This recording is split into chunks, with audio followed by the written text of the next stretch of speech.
everyone. Well, you knew what was going to happen next, didn't you? Predictably, when the voice referendum was going to be comprehensively crushed, the extremist left and their mainstream media mouthpiece were going to label you as racist and stupid. And of course, that's exactly what's been happening. And of course, predictably, they say anything other than the actual reason the majority of Australians voted no.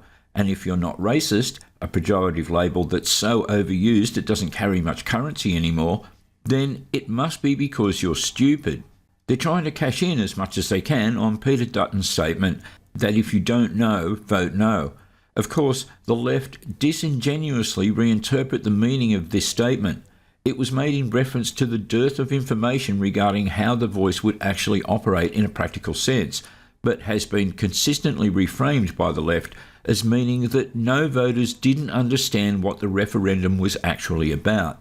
This clip from Channel 10's The Project typifies the media's attempts to portray no voters as uneducated.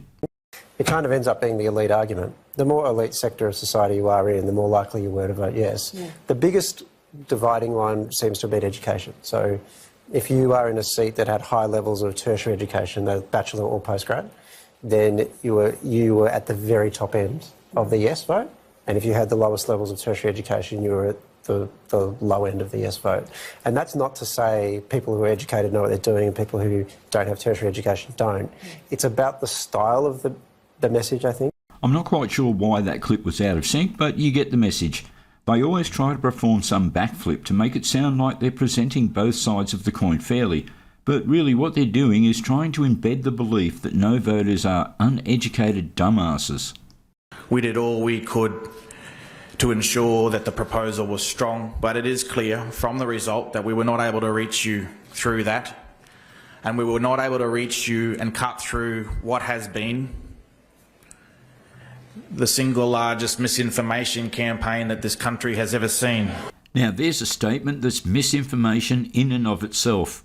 But we have seen a disgusting no campaign, a campaign that has been dishonest, that has lied to the Australian people. One of the things that's crystal clear from the campaign itself is Peter Dutton is a master of misinformation, and it was a Trumpian campaign of misinformation that was based on fear and division.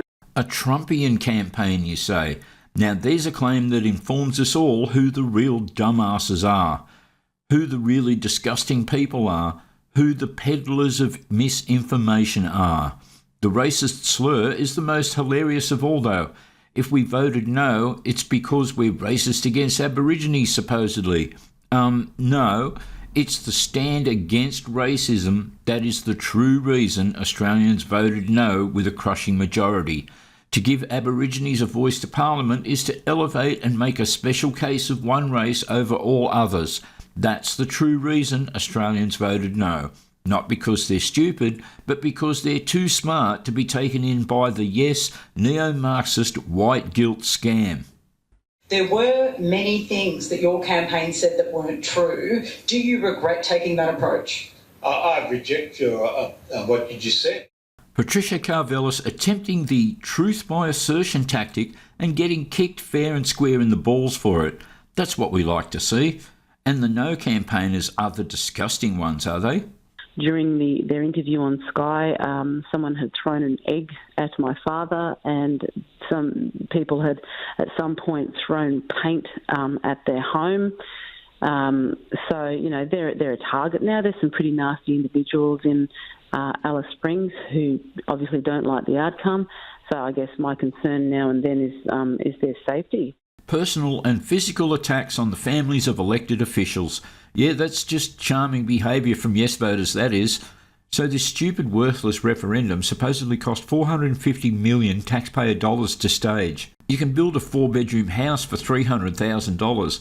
We're living in a rental affordability and availability crisis where people can't find a place to live, and you just spent the money that could have built 1,500 houses and housed 1,500 families of all races on a referendum to try and create racial inequality under the law.